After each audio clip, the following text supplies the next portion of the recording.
Вы слухаеце Трансусветнае радыё. У эфіры праграма «Урокі гісторыі». Запрашаем у падарожжа падзей, асоб і фактаў. Вучыцеся разам з намі.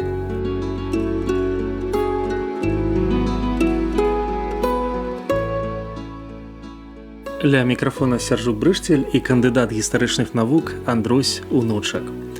Тэма нашай сённяшняй размовы – справа жыцця. Прывітанне, Андрусь. Прывітанне, Сяржук. Прывітанне, шаноўныя слухачы. Радзівілаўская Біблія – бясспрэчны сімвал Беларусі.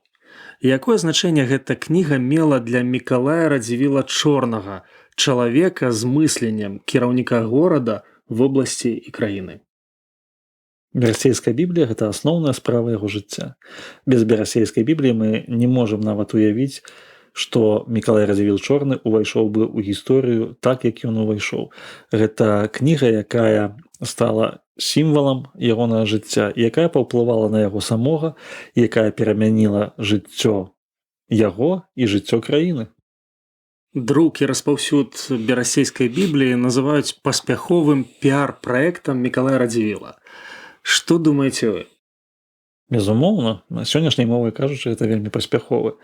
Таму што ён падхапіў тую ініцыятыву, якая знаходзілася ў стане слабой распрацоўкі. Гэта ініцыятыва перакладу Бібліі, ініцыятыва яе распаўсюду. Ён запрасіў сюды перакладчыкаў, і з ягонай дапамогай яны скончылі працу і адразу запусцілі гэта ў друк. Такім чынам, канешне, друк Бібліі, ён стаўся, такой знакавай падзеяй для жыцця нашай краіны. І ў гэтым сэнсе прысвячэнне каралю і вялікаму князю, ягоныя прадмовы да Бібліі, гэта ўсё паказвала на тое, што гэта была не проста выданне Бібліі, як чарговае выданне Бібліі, а гэта была такое пасланне для кіраўніка краіны, і гэта было пасланне для ўсёй шляхты, як мінімум, а можа быць і для ўсяго народу Вялікае княства Літоўска. Біблія стала падарункам для многіх кіраўнікоў, і яна трапіла ў бібліятэкі розных краін.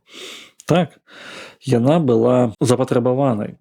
Гэта, ў прынцыпе, выданне, якое карысталася распаўсюджанасцю ад Швецыі да Італіі, ад Гішпаніі да Масквы. Усюды, фактычна, мы на сённяшні момант сустракаем Берасейскую Біблію ці сляды Берасейскай Бібліі. Гэта другая Біблія ў свеце, дзе быў падзел, напрыклад, на раздзелы, на вершы. Гэта тое, што быў прыклад увогуле фарміравання біблейскага тэксту. Прыклад таго, якім чынам з ім працаваць. Расклад чытання, гадавы, трохгадовы расклад. Гэта была Біблія для ўжытку. І, канешне, многія хацелі яе мець, паглядзець, узяць узор, якім чынам карыстацца Бібліяй. Таму што біблейскі тэкст, ён быў вядомы, ён быў у скрутках, ён быў на папірусах, ён быў на пергаменце, ён быў у кнігах нават. Быў скарынаўскі тэкст, які быў яшчэ без раздзелаў, без вершаў, без раскладу чытання. Але гэта Біблія, канешне, яна стала узорам для таго, як яе ўжываць. І тут, канешне, папулярнасць ад гэтага вельмі моцна ўзрасла. Гэта ўжо, канешне, скажем, такое сучаснае выданне Бібліі фактычна. У чым прычына, што многія дасягнення Мікалая Радзівіла-Чорнага насамрэч засталіся ў цені ягоных рэлігійных спраў? Ведаеце, уплыў ягоных рэлігійных справаў і ўплыў ягоных палітычных справаў несупастаўны. Ён быў лідарам руху рэфармацыі. Рэфармацыя змяніла ўсе сферы жыцця краіны, але пачалася яна менавіта з рэлігійнай. Без змены ў рэлігійнай сферы, ў духоўнай сферы, у сферы адносінаў чалавека і Бога немагчыма трывала змяніць ніякую іншую сферу. І таму, канешне, тое, што ёсць галоўнае, тое стаіць на першым месцы, а тое, што ёсць на другім месцы, тое яно і засталося на другім, на трэцім, на чацвёртым месцы. Калі б Мікалай Радзівіл-Чорны, можам так уявіць, ён не быў лідарам рэфармацыі, то на сённяшні момант мы пра яго ўвогуле мала што ведалі. Калі б ён не выдаў Біблію, не адзначыўся гэтым у гісторыі і культуры Беларусі, то можна сказаць, што ён быў бы адным з тых канцлераў, якіх было дзесяткі ў Вялікім княстве Літоўскім, у тым ліку і Радзівілаў, і мы бы пра яго ведалі толькі некалькі радкоў з энцыклапедыі. Чаму друк Берасейскай Бібліі гісторыкі называюць кульмінацыяй жыцця яе галоўнага фундатара? Вельмі важны момант – гэта тое, што у той час ішла вайна, вельмі цяжкая вайна. Біблія выйшла 4 верасня 1563 году. 15 лютага таго ж году быў захоплены Полацк і ўся Полацчына. Была вялікая пагроза для Вільні, для сталіцы Вялікага княства Літоўскага. І мы бачым сітуацыю, у якой апынуўся фактычны кіраўнік дзяржавы Мікалай Радзівіл Чорны. Сітуацыя такая, што стаіць пытанне, будзе дзяржава ці не.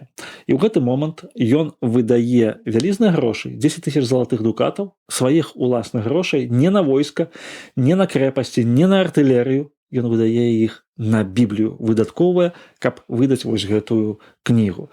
І кульмінацыя ў тым, што ён робіць вельмі складаны выбар. З сённяшняга гледзяшча прагматычнага, здаецца, нелагічны, але з ягонага светапогляду вельмі лагічны, таму што калі Бог не абароніць зямлі, і ніхто не абароніць. І ён разлічваў на дапамогу Божую больш, чым на матэрыяльную сілу. І як паказала практыка, выбар быў слушным. Вялікае княства Літоўскае захавалася і стала краінай рэфармацыі. Мы захавалі сваю свабоду, унутраную і знешнюю, а Біблія стала сімвалам нашай краіны і народу. Мы шмат казалі пра Біблію тады. А вось Біблія сёння. І ў мяне, Андрусь, пытанне як гісторыку, навукоўцу, выкладчыку і хрысціяніну. Ці патрэбная Біблія сучаснаму беларусу? Вельмі патрэбная. Без Бібліі сучасны беларус, ён проста будзе непаўнавартасным беларусам. Мы, скажем так, выйшлі з Бібліі з карыны. Першая друкаваная кніга на беларускай мове – гэта Біблія. Біблія ляжыць у аснове статутаў Вялікага княства Літоўскага, у аснове залатога веку нашай краіны. Мы бачым, наколькі важная гэта кніга для прававой, свабоднай, дэмакратычнай дзяржавы і краіны. І ў сучаснай Беларусі мы можам сказаць, што Біблія мае вялікую папулярнасць. Адзін з доказаў гэта выстава «Беларусі Біблія», якая прайшла ў 2018 годзе. Калі ў нашу краіну прывезлі рарытэтныя экземпляры Бібліі, рарытэтныя рукапісы біблейных кнігаў, фактычна кожны дзень проста музей кнігі нацыянальнай бібліятэкі не спраўляўся з гэтым. Таму гэта не проста мая думка, але мне здаецца аб'ектыўны факт, што самі беларусы адчуваюць, што Біблія патрэбна. Дзякуй за размову.